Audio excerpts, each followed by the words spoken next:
Dear friends, ఎలా ఉన్నారు? This is Irapani motivational speaker. Motive మాటకు స్వాగతం, సుస్వాగతం. డియర్ ఫ్రెండ్స్, ఈరోజు ఈ వీడియో ఒక ఇంగ్లీష్ మాటకి సంబంధించినటువంటి వీడియో. ఖచ్చితంగా శ్రద్ధగా వినాల్సినటువంటి మంచి వీడియో. ఫ్రెండ్స్, ఏంటి ఆ మాట అంటే అజ్యూమ్. ఇంగ్లీష్ భాషలో అజ్యూమ్. అజ్యూమ్ అంటే ASSUME. అజ్యూమ్ అనే మాటకి మనిషి జీవితానికి ఒక విడదీయరాని సంబంధం ఉంది. ఎందుకంటే ఈ మాటని ఉపయోగించి చాలామంది చాలా సమస్యలు కొని తెచ్చుకున్నారు, చాలామంది జీవితంలో నష్టపోయారు. కనుక ఫ్రెండ్స్, ఈ వీడియో విన్న తర్వాత ఈ మాటని మీరెప్పుడు ఉపయోగించకండి. అసలు ఏంటి మాట, దీని అర్థం ఏంటి? అందుకే ఈ స్టోరీ మీకోసం. ఈ స్టోరీ చివరి వరకు స్కిప్ చేయకుండా వినండి. ఈ మాట తాలూకు సారాంశం ఏంటి అనేది అర్థమవుతుంది. ఖచ్చితంగా ప్రతి ఒక్కరూ ఈ మాటని ఉపయోగించకూడదు. ఖచ్చితంగా ఈ మాట గురించి తెలుసుకోవాల్సిన అవసరం ఉంది. ఈ వీడియో ప్రతి ఒక్కరికి అవసరం. కనుక ఫ్రెండ్స్, ఈ స్టోరీలోకి వెళ్దాం. Thank you. ఫ్రెండ్స్, ఒక విలేజ్లో, ఒక పల్లెటూరులో రాములమ్మని ఒక ఆమె ఉంది. ఈమె చిన్న వయసులో వివాహం చేశారు. వివాహం అయిన తర్వాత చాలా 2-3 నెలలు మాత్రమే కాపురం చేసి ఈమెని పెళ్లి చేసుకున్న ఈమె భర్త ఈమెని వదిలేసి ఊళ్ళు పట్టుకొని వెళ్ళిపోయాడు. అప్పటి నుండి దాదాపు చాలా సంవత్సరాల పాటు అతను తిరిగి రాలేదు. అయితే జనమందరూ ఇతను సన్యాసుల్లో కలిసిపోయాడు అని చెప్పి ఊరంతా ప్రచారమైంది. అందరూ అదే నమ్ముతూ ఉన్నారు. అయితే ఈమె భర్త లేకుండానే తన జీవనాన్ని ఆ విధంగా కొనసాగిస్తూ ఉంది ఒంటరిగా. ఎప్పటికైనా రాకపోతాడా అని ఆశతో ఎదురు చూస్తూ ఉంది. అట్లా 30 సంవత్సరాలు గడిచిపోయినాయి. అయితే 30 సంవత్సరాల తర్వాత ఆ ఊరిలోకి ఒక సన్యాసి వచ్చి ఊరి మధ్యలో ఉన్నటువంటి యాప చెట్టు అరుగు దగ్గర ఆయన కూర్చొని ఉన్నాడు. ఆయన అక్కడ కూర్చొని ఉంటే అటుగా వెళుతున్నటువంటి ఒక 2 వ్యక్తులు చూసి ఇతను ఏదో రాములమ్మ మొగుడులాగా ఉన్నాడే అని అనుకున్నారు. అటుగా వెళుతున్న వ్యక్తి విన్నాడు. విన్న వ్యక్తి అక్కడికి వెళ్ళి ముందుకెళ్ళి రాములమ్మ మొగుడు వచ్చాడంట కదా, చెట్టు కింద ఉన్నాడు అని చెప్పాడు. అలా ఒకరి నుండి ఒకరికి ఊరంతా రాములమ్మ మొగుడు వచ్చాడు అని చెప్పి ప్రచారం అయిపోయింది. ఆ నోట ఈ నోట పడి సన్యాసికి కూడా తెలిసింది. అందరూ రాములమ్మ మొగుడు వచ్చాడు అనుకుంటున్నారు తనను చూసి అన్న విషయం అతనికి కూడా అర్థమైంది. జనం వస్తున్నారు, చూస్తున్నారు, పలకరిస్తున్నారు, వెళ్తున్నారు. ఈలోపు రాములమ్మకి తెలిసింది రాములమ్మ మొగుడు వచ్చాడు, యాప చెట్టు దగ్గర అరుగు మీద కూర్చొని ఉన్నాడు అని. ఈమె ఉండబట్టలేక ఆమె మా అమ్మ వచ్చి, అమ్మ మీ ఆయన వచ్చాయంట కదా, వెళ్ళి తీసుకురావా, మరి ఇన్ని సంవత్సరాల తర్వాత వచ్చాడు, అట్లానే వదిలేస్తావా అంటే ఇట్లానే ఉంటావా ఒక్కదానివే అని తలా ఒక మాట అనటం మొదలుపెట్టారు. తప్పదన్నట్టు రాములమ్మ చిన్నగా ఆ యాప చెట్టు అరుగు దగ్గరికి వచ్చి సన్యాసిని చూసింది. ఈమె వచ్చేటప్పుడే అక్కడున్న మనుషులు సన్యాసితోటి ఎదుగో మీ ఆవిడ వస్తుంది రాములమ్మ అని చెప్పారు. సన్యాసి ఆసక్తిగా ఆమెకెళ్ళి చూశాడు. ఈమె సన్యాసిని చూసింది. చూసి దగ్గరికి వెళ్తూ నవ్వింది. సన్యాసి కూడా నవ్వాడు. ఇక ఏడిసింది చాలు కానీ ఇంటికి రా అని చెప్పి రాములమ్మ వెనక్కి వెళ్ళిపోయింది. సన్యాసి లేచి తలా ఒక మాట అన్నారు. ఏమయ్యా, ఇంకా ఇన్ని సంవత్సరాలు ఉండవు, ఎల్లు పిలిచిందిగా అన్నాడు. చిన్నగా లేచి ఆయన రాములమ్మ వెనక పడి రాములమ్మ ఇంటికి వెళ్ళాడు. సరే, భర్త 30 సంవత్సరాల తర్వాత వచ్చాడని ఆనందంతో రాములమ్మ కుంకుడుకాయలు తెప్పి శుభ్రం కొట్టి శుభ్రంగా తలస్నానం చేయించి ఆయనకి పంచె ఒకటి అప్పుడప్పుడు బట్టలు తెప్పించి బట్టలేసి మంచి భోజనం వండి పెట్టి ఆ రోజు నుంచి దాదాపు ఒక 3 రోజుల పాటు గడిచిపోయింది. ఈ 3 రోజుల్లో రాములమ్మకి ఒక్క విషయం అర్థమైంది. ఏమని? వీడు రాములమ్మ మొగుడు కాదు అని.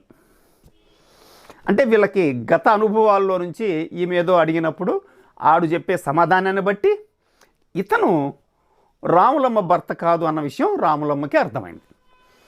అర్థమైన తర్వాత ఈ మదన పడుతుంది. అరే పొరపాటు జరిగిందే, ఎట్లా జీవితంలో సరిదిద్దుకోలేనటువంటి పొరపాటు, చాలా తప్పు చేశాను నేనని చెప్పి మదన పడుతుంది. ఈమె ఉండబట్టలేక ఆమె దగ్గర బంధువులకి స్నేహితులతోటి విషయం చర్చించింది. ఆ నోట ఈ నోట పడి ఊరంతా తెలిసి పెద్ద మనుషుల దగ్గరికి వెళ్ళి పెద్ద మనుషులు పంచాయతీ పెట్టారు. ఈ పంచాయతీలో సన్యాసిని పిలిచి, ఏమాయా నువ్వు ఎక్కడి నుంచో వచ్చావు, చెట్టు దగ్గర కూర్చున్నావు, ఆమె వచ్చి పిలవగానే వెళ్ళటమేనా నువ్వు రాములమ్మ మొగుడని చెప్పి కాదు కదా, ఎందుకు వెళ్ళావు అని అన్నారు. నాకేం తెలుసండి, అందరూ వచ్చి ఉదయం నుంచి మధ్యాహ్నం దాకా రాములమ్మ మొగుడు రాములమ్మ మొగుడు రాములమ్మ మొగుడు అంటుంటే నేను రాములమ్మ మొగుడినేమో అనుకున్నాను అన్నాడు. భార్యని అడిగారమ్మా, నీకన్నా బుద్ధి లేదా? వాడెవడో వచ్చి ఆడ కూర్చుంటే నీకు తెలియాలి కదా వాడు కాదా అని. నేను మాత్రం ఏం చేసేదంటే 30 సంవత్సరాలు అవుతుందా ఆయన్ని చూసి నేను, అప్పటికి ఇప్పటికీ ఎంత తేడా ఉంటుంది. అందరూ రాములమ్మ మొగుడు అంటే నేను కూడా రాములమ్మ మొగుడే కావాలా అనుకున్నాను నేను అని చెప్పి రాములమ్మ సమాధానం చెప్పింది. సరే, ఏదేమైనా జరగాల్సిన నష్టం జరిగిపోయింది. పంచాయతీ ఏమైంది అనేది పక్కన పెడితే ఇది స్టోరీ. ఫ్రెండ్స్, ఇక్కడ ఈ స్టోరీలో మనం అర్థం చేసుకోవాల్సిన అంశం ఏంటంటే ఇది జీవితానికి సంబంధించిన అంశం. ఫ్రెండ్స్, అందరి జీవితాల్లోనూ మనం చేస్తున్నటువంటి సాధారణమైన మిస్టేక్ ఏంటంటే అనుకున్నాను. చూడండి, దారిన పోయే వాళ్ళు చూసి ఇతను రాములమ్మ మొగుడేమో అని అనుకున్నారు. అది ఊరంతా ప్రచారమైంది. రాములమ్మ కూడా రాములమ్మ మొగుడేమో అనుకుంది. లాస్ట్కి సన్యాసి కూడా అందరూ అంటున్నారు కాబట్టి ఏమో నేను రాములమ్మ మొగుడినేమో అని అనుకున్నాడు. ఈ అనుకోవటం అనే మాటే ఇంగ్లీష్లో ఎజ్యూమ్ అంటారు. ఎజ్యూమ్ అంటే అనుకోవటం. ఫ్రెండ్స్, సాధారణంగా అందరూ ఈ విషయాన్ని ఈ మాటని ఉపయోగిస్తూ ఉంటారు. నిజానికి నేను అలా అనుకున్నాను, అలా అయ్యుంటుందని అనుకున్నా, అలా మాట్లాడాడని అనుకున్నా, అలా చేశాడని అనుకున్నా, ఈ విధంగానే జరిగి ఉంటుంది అని నేను అనుకున్నా, నాకు ఇలా చెప్పాడు అని నేను అనుకున్నా. అసలు నువ్వెవరు అనుకోవటానికి? అందుకనే చూడండి ఫ్రెండ్స్, ఘంటసాల ఒక పాట, అనుకున్నామని జరగవు అన్నీ, అనుకోలేదని ఆగవు కొన్ని. ఫ్రెండ్స్, మనం అనుకున్నట్టుగా బయట జరగవు. బయట ఏమి జరిగిందో దాన్ని మనం రిసీవ్ చేసుకోవాలి తప్ప అవగాహన చేసుకోవాలి, పరిశీలించాలి, తెలుసుకోవాలి. తెలుసుకున్న తర్వాత మనం ఒక అభిప్రాయం ఏర్పాటు చేసుకోవాలి తప్ప దాని గురించి ఏమీ తెలియకుండా మనకై మనం అనుకోవటం అనేది అయితే చాలా ప్రమాదకరమైంది. అలా అనుకోవటం అనేది ఇక నుంచి ఎవ్వరు కూడా ప్రయత్నం చేయండి ఫ్రెండ్స్. చాలామంది మాట్లాడుతుంటారు, మనం కూడా మాట్లాడుతుంటాం. మనకి ఎక్కడి నుంచో ఫోన్ వచ్చింది, ఓహో ఇతను ఎందుకు చేశాడు, బహుశా ఇందుకోసం అయి ఉంటుంది అని అనుకుంటాం. అట్లా అనుకోకండి. ఊహించవచ్చు, ఊహలో కన్ఫర్మ్ చేసుకోబాకండి. ఓహో ఇలా అయ్యి ఉండవచ్చు అనుకోవటం వేరు, నేను ఇట్లా ఇదే అయి ఉంటుంది అని అనుకోవటం వేరు. అలా అనుకుంటే ఆడికి వెళ్ళిన తర్వాత అది కాకపోతే డిసప్పాయింట్ అవుతాం. లేదా మనం అనుకున్న దాని ప్రకారం మనం యాక్షన్ తీసుకొని ముందుకు వెళ్తే అది అలా జరగకపోతే నష్టపోతాం. కనుక ఫ్రెండ్స్, ఈ అనుకోవటం అనేది చాలా ప్రమాదకరమైనటువంటి మాట. ఈ అనుకోవటం అనే మాటని ఇంకెప్పుడు ఉపయోగించకండి. ఇంకెవరన్నా ఉపయోగిస్తారో పరిశీలించండి. ఈ అనుకోవటం అనే మాటని ఈ రోజు నుంచి మన జీవితం నుంచి నెట్టివేయండి. మనకెవరికి అర్హత లేదు అనుకోవటానికి. ఏం జరిగిందో అదే మాత్రమే మనం అవగాహన చేసుకోవాలి. అప్పుడు మాత్రమే మనం సరైన జ్ఞానం ఉంటుంది. మనం సరిగా వ్యవహరిస్తాం, సరిగా మాట్లాడగలుగుతాం, సమస్యల్ని సరిగా డీల్ చేయగలుగుతాం. మనం ఏదంటే అది అనుకొని దాని ప్రకారం డీల్ చేస్తే అక్కడ వాస్తవాలు భిన్నంగా ఉన్నప్పుడు సమస్యలు ఎదురవుతాయి.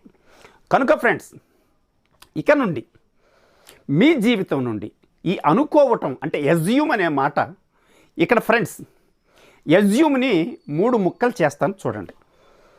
ఎజ్యూమ్ని 3 ముక్కలు చేస్తాను. ఏఎస్ఎస్ 1, యు 2, ఎంఈ మీ 3. చూడండి ఫ్రెండ్స్, ఏఎస్ఎస్ అంటే యాస్ అంటే గాడిద, యు అంటే మీరు, మీ అంటే నేను. ఈ అనుకోవటం అనే మాటని కానీ మనం యూజ్ చేసినట్టయితే మనమందరమే అంతిమంగా గాడిదలం అవుతాం ఫ్రెండ్స్. అందుకనే ఇక నుంచి మనం గాడిదలు కాకుండా ఉండాలి అంటే మనం ఈ అనుకోవటం అనే మాటని మన లైఫ్ నుంచి దూరంగా నెట్టివేయండి ఫ్రెండ్స్. ఇది ఈరోజు మోటివ్ మాట ఫ్రెండ్స్. ఈ వీడియో మీకు నచ్చినట్లయితే లైక్ చేయండి, షేర్ చేయండి. సబ్స్క్రైబ్ చేసుకోకపోతే ఇప్పుడు సబ్స్క్రైబ్ చేసుకోండి. పక్కనే ఉండే బెల్ ఐకాన్ కొట్టండి, ఆల్ అనే బెల్ కొట్టండి ఫ్రెండ్స్. నేను చేసే ప్రతి వీడియో ముందుగా మీరే వింటారు.